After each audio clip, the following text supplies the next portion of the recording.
Hello, everyone. What a sweet, sweet moment. What a sweet way to start to begin this second conference of the 5th day of the Pranic World Festival. It's such a pleasure and it's such a big joy for me to introduce you to our next speaker.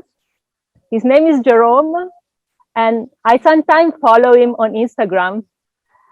And his positivity really put a smile on my face and sometimes make my day start in a very positive and easy way.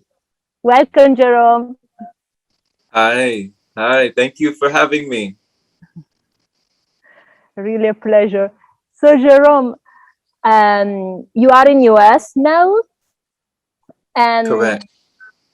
we are here at the festival in Italy in about 30 people and 40 online. So I will pass the mic to you and you can share whatever your heart feels to all of us and to all the people that will listen to us after in the recording. Thanks for being here. Yes. Wow, what an honor. Oh my goodness. This is like I'm dreaming. I'm pitching myself right now. Thank you, Naida. Thank you, Nicholas. Thank you everyone who is here. Thank you for all the people who put this on, all the people who are a part of this event and are responsible for continuing this and keeping this going year after year. I'm just privileged to be here with you. So thank you so much for this opportunity. Yes, my name is Jerome Shaw, and I came into this lifestyle, what we call pranic living or breatharianism, in 2019. So, okay. We're still learning. I just want to say that I'm stopping Jerome with this little unicorn when the conversation goes too fast so that our translators have time to translate simultaneously. That's why sometimes our speakers just stop immediately and it feels weird, but it's just because the unicorn appears on them screen. Mm-hmm, mm-hmm. Yes. So thank you. So yes. This is my first time doing anything like this with translators. So this is an opportunity for me to practice patience. So I came into this way of living in 2019, and I was 28 years old. So just a few years ago, I am 30 now. I was living in California,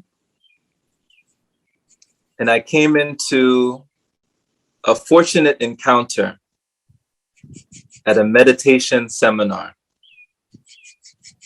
Now, this was hosted by Burmese monks and nuns. So these people were from Myanmar, and they welcomed me in to their meditation center. The center was called Thabawa. It was on mindfulness and detachment. So there at that center, I learned so many things about how to be more mindful, how to detach, how to let go of things like desire. Meditation, contemplation, relaxation, and getting into this mode really shifted my state of being.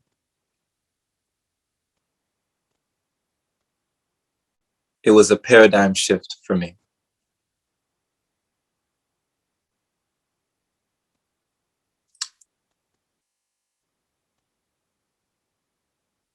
Okay. So there was a time after coming from a previous relationship where my whole life had changed. I was at a very low point energetically, emotionally, and mentally. I wasn't very unstable, but I was depressed. And I was unsatisfied and very unfulfilled with the way that I was living at this point in time. They say that many people don't make profound changes until they are inspired or they are desperate. So my changes occurred with a combination of inspiration and desperation. When I heard from these people, they said, Jerome, do you know that there are people out there who exist that don't eat, that don't consume, and yet they are living, breathing, walking, talking? Do you know that there are people like this? And I said, no way. What are you talking about? I was under the mental programming that if you went without food for a certain amount of time, that was it. You would perish. Or if you went without liquid for a certain amount of time, that was it. And being under this programming, at first it was hard for me to believe. But since I was at that frequency, desiring a change in my life, it became easy for me to imagine. And so this began my research into what it was, this thing we call breatharianism and pranic living. This led me to find Wiley Brooks, Jazz Muheen, Ray Mayor, Elitam Elamine. First, I read Ray Mayor's book, A Year Without Food. I read Jazz Muheen's book, Food of the Gods. And I watched anything and everything that I could online when it came to practitioners of this way. I developed, oh, go ahead. Yes? Okay. I developed a voracious hunger for knowledge. I started to crave learning more about this way. And sort of like one of my friends and mentors, Rocky Chari, you may know her as the Breatharian yogini. She said to herself, wouldn't it be nice? Wouldn't it be nice to not have to eat? What would it be like? Wouldn't it be nice? And I started to ask these questions. What can I detach from? What can I live without that I thought was impossible before? I told myself 1 month, just 1 month, I'm going to take a solid food vacation.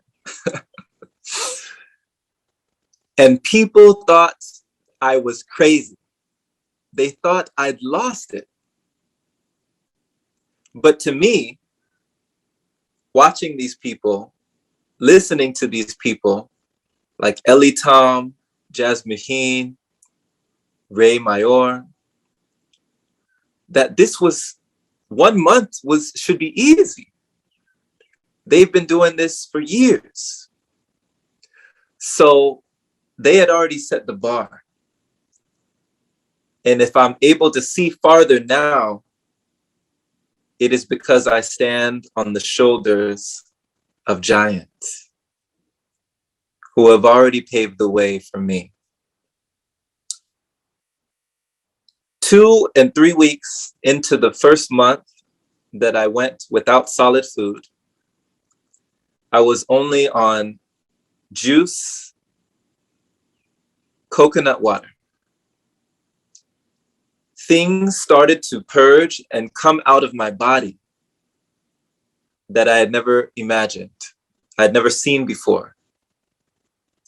And all sorts of things started to come out through my detox process.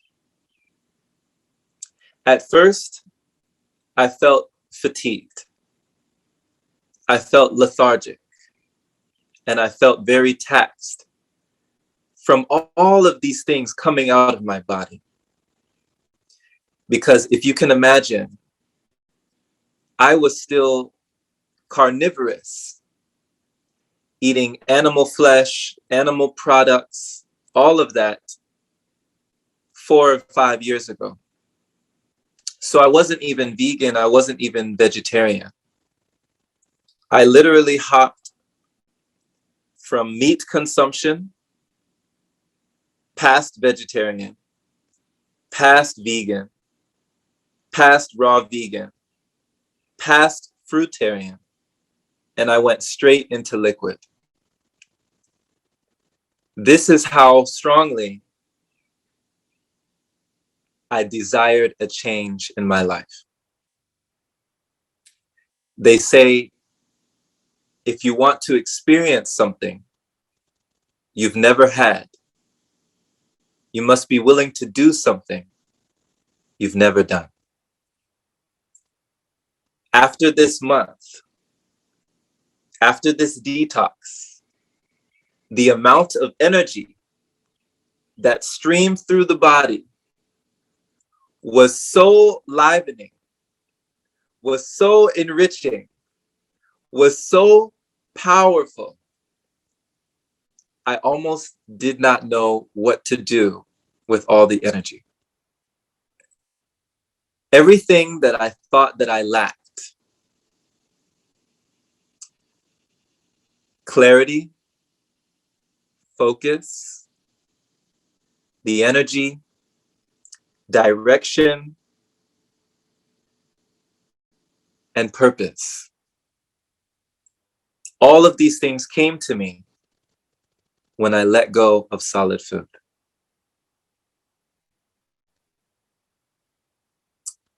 After that month, I was feeling so good, I decided to continue and extend it to 3 months.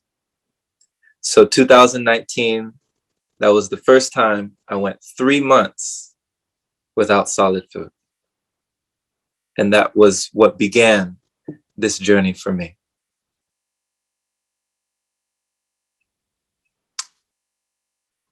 Just checking to see if we're good here. All right, perfect. So continuing on, manifestations started to pop up for me. First, I had been watching videos with Ellie Tom on YouTube. Next thing I know, in December of that year, I'm meeting him face to face. I saw him in Sherman Oaks, California, hosting a seminar, speaking on pranic living and Breatharianism at a sound temple in Los Angeles. After visiting and experiencing his vibration and his energy for myself, I knew this life was for real, and I felt a calling that this was for me.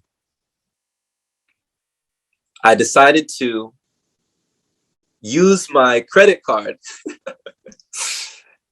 and pay for a retreat with Ellie Tom that very next month to stay with him and everyone else at this temple. The lady who had the temple, her name was Athena Starseed.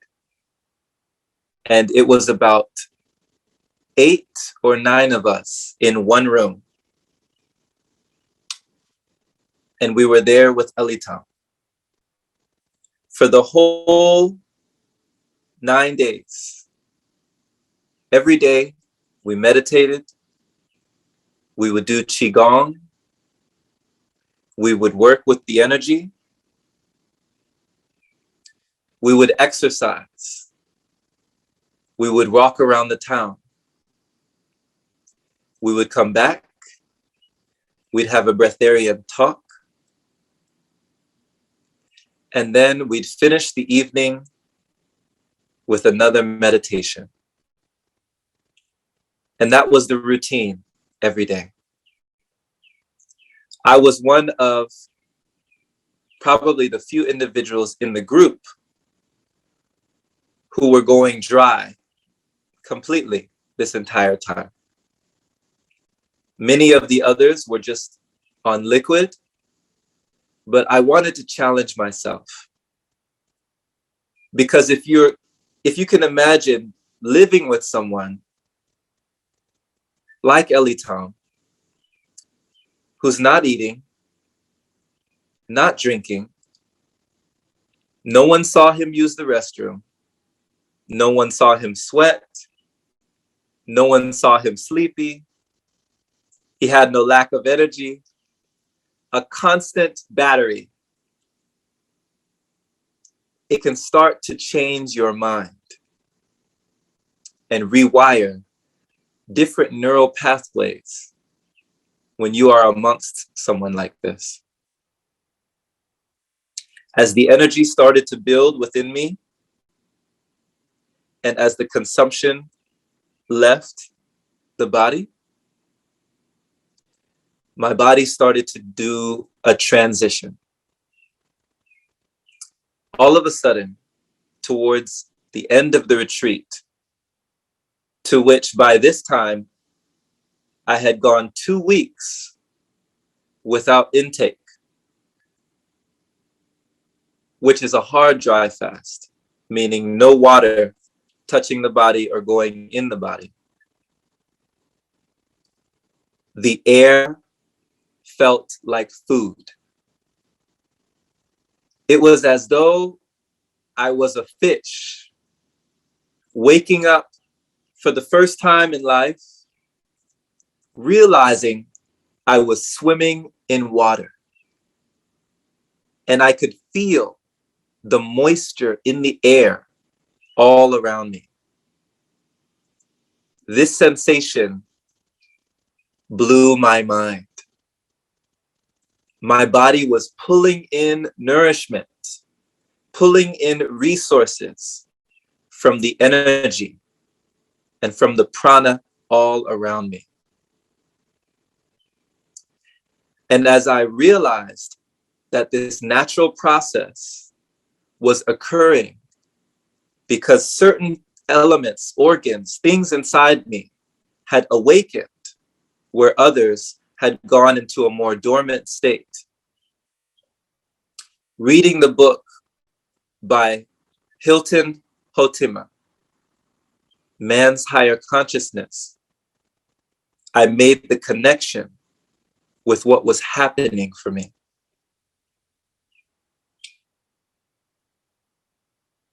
It was as though what had been my primary form of digestion had moved to the side and made room for my lungs, which were now the primary form. And working with the energy was like forming a whole new relationship with a long lost lover. as you can imagine, I got very excited about this way of living, realizing that this was possible for me. The way my mind works, I think, well, anybody can do this. And I started to tell people about it. But I quickly learned that not everyone was ready to receive this information. So that is why I'm privileged today to bring this to you, to speak my truth, and to let you know that this way of living, it's not something I feel people need to do or should do or must do.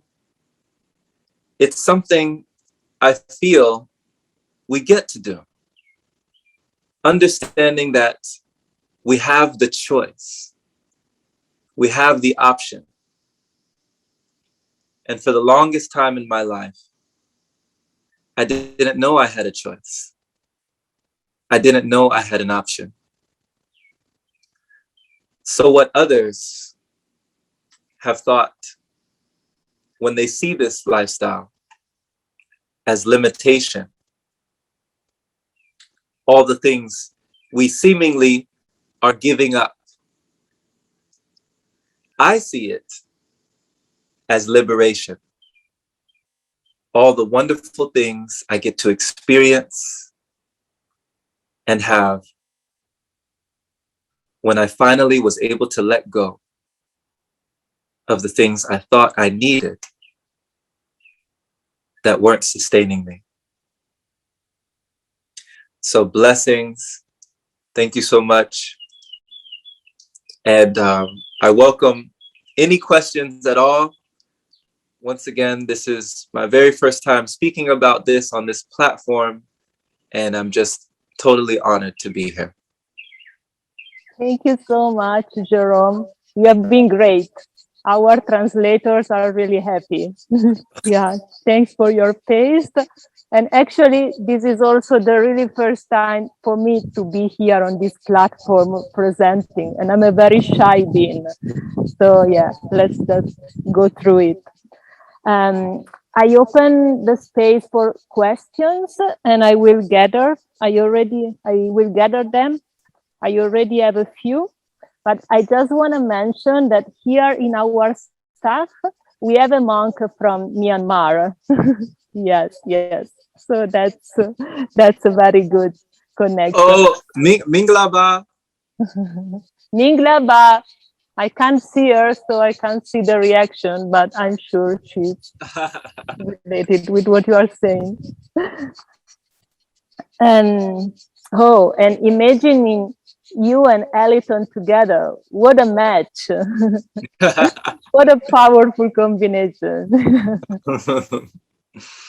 A bomb of joy. So we have two questions. The first is about your daily routine. Do you have any daily routine to keep your pranic lifestyle?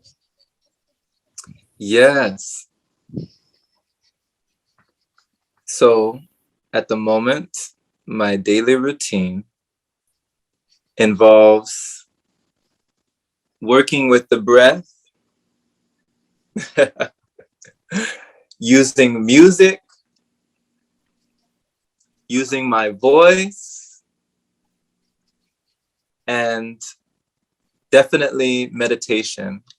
So I would say Qigong is a daily practice for me.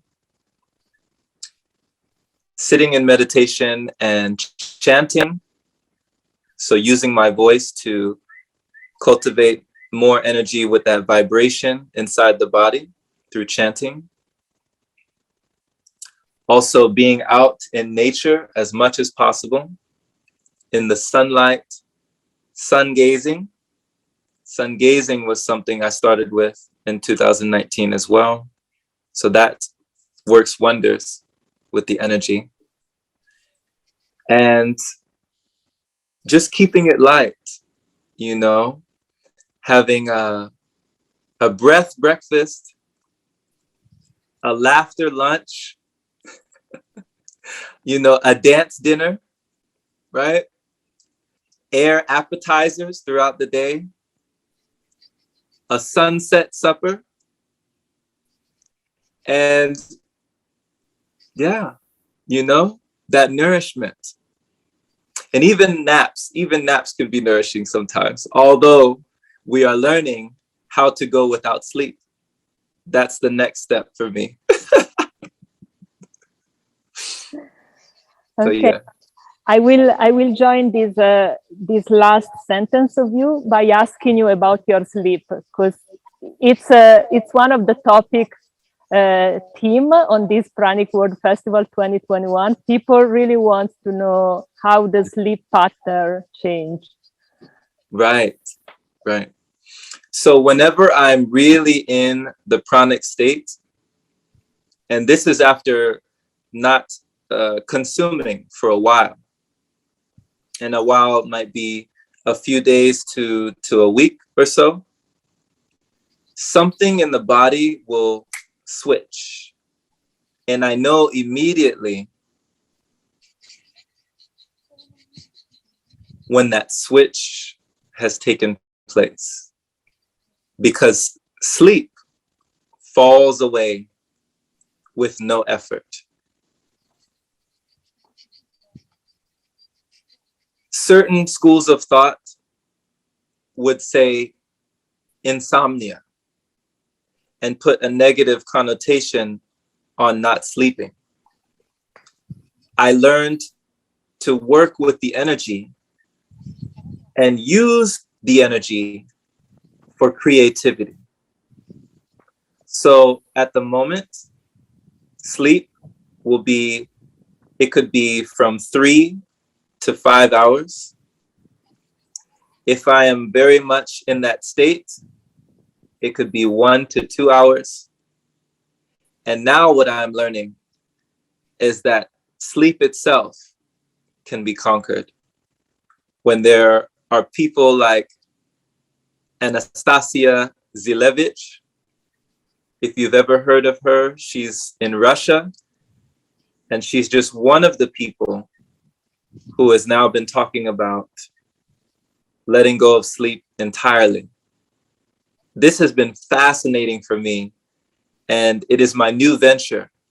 Now that solid food is no longer an issue, sleep is something that I'm really diving into when it comes to another level of detachment. Thank you so much. Can you just explain us how your diet really is? Because they want to know if you are completely off food and water or what? Right. Okay. So at the moment, I still drink.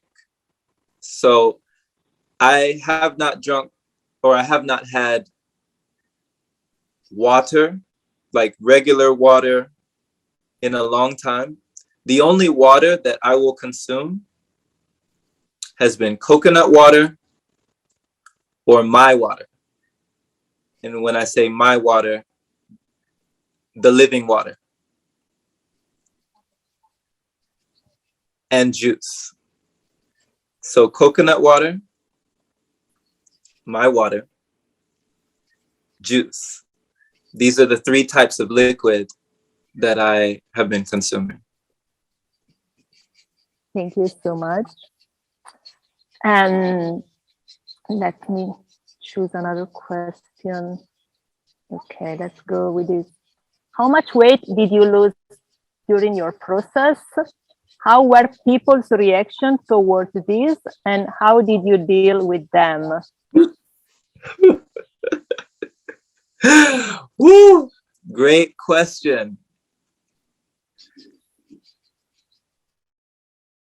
This was one of the hardest things, one of the most challenging parts of my journey. back in January of 2020, after I left that retreat, now going out into the world, being fully pranic, living on air at the time, and seeing that the rest of the world was the same. I was the one who had changed. The reaction from my family members, from the drop in weight, was tremendous. I remember being on the phone with my mom and father, and they had an intervention with me. They said, "What are you doing?" They thought that I was harming myself. I was hurting myself. They thought I was destroying my body. They had no idea about this lifestyle, had never been introduced to the idea. So it was very challenging for me to communicate and to find common ground with individuals who weren't about what I was doing. And I wasn't ready at the time for that energy when it came my way. So I've learned how to deal with that energy now, and spending a certain amount of time with family members and friends, after they've seen me for a certain amount of time, their perceptions start to change. And they let go of what they thought I was doing to myself. And they say, "Oh, he'll be okay." It's just Jerome. He's just Jerome. He's doing his thing. He'll be fine. But it took me being in close proximity with them, because for them, seeing is believing. Yes, thank you. We are actually the living proof that this shift of paradigm is possible. And it's also such a paradox when I consider the fact that the Pranic Festival happens in Italy, which is the land of food. My friends in Bali think I'm a superhero because I go with a pranic lifestyle and I have Italian origin. Yeah. Okay, let's go for another question. How did your sexual energy shift through the shift of your being? Wow, I love these questions. So that has been another part of my journey as well. With the cultivation of the sexual energy, which is the creative energy that I've been using in different sections of my life, I've been retaining for quite a while now. And quite a while for me is over half a year at this point. Before, being in multiple relationships in my life, my energy was very low. With this lifestyle, along with my practice of celibacy, my practice of retention, and my practice of abstaining, the energy is gaining. It's heightening all the time, and it craves a release.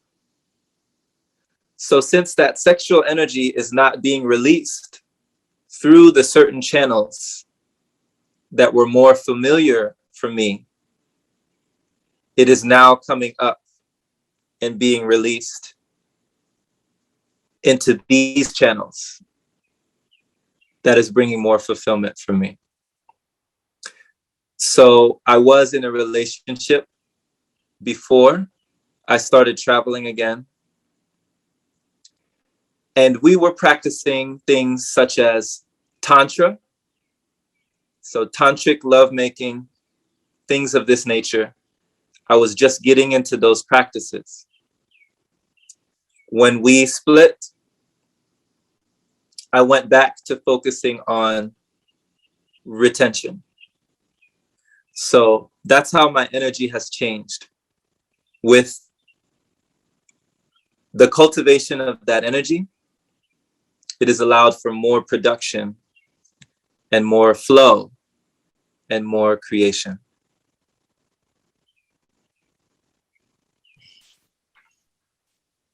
Thank you so much. Very exhaustive answer. And we have the last question for today. It's about anger. And how did you deal with anger during your pranic process and after? I have never heard this question before. How did I deal with anger? I feel like I've dealt with anger for so long. When I was younger, I was very rambunctious. I would go out and do things.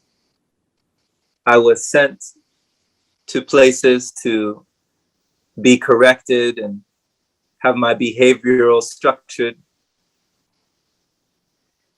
And seeing my parents split at an early age, there was a lot of emotions that came up within me that were never resolved. So I'd say that anger is something that I still live with today, although my awareness surrounding it has been reshaped. I no longer seek to say things such as, I am angry, but that a sensation of anger is rising within me. So flipping my perspective to the observer, being the awareness that can see it, but doesn't have to be it, has shifted my relationship with certain emotions that used to rule me from time to time. Yeah.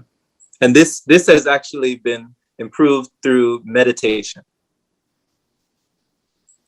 Yeah, meditation is always a good helper in everything we pass through.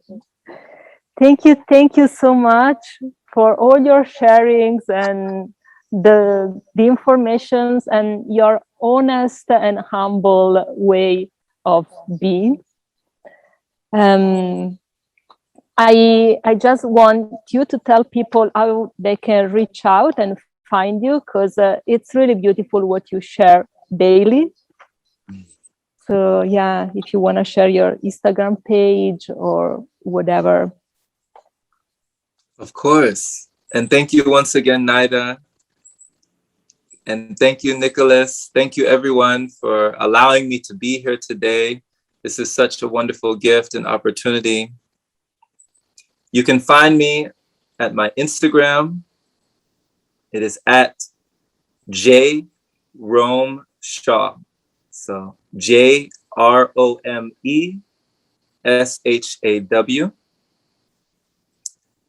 And the podcast as well that I do daily for inspiration for anyone who is wanting to tune in. It is streaming, available on all platforms, and the podcast is called The Open Palm Podcast. The Open Palm. So, blessings, and thank you so much. This has been the highlight of my week. And of our week too. Thank you, Jerome. Thank you. And you can also find information about him on our website, www.breatharianworld.com, and on the Instagram page of the Pranic World Festival. And you can find me on my Instagram page, Naida Crystal Moon. And we will see each other in only 1 hour for the next conference. Thanks again, Jerome. Hope to see you soon here. Blessings. All right. Blessings. Take care.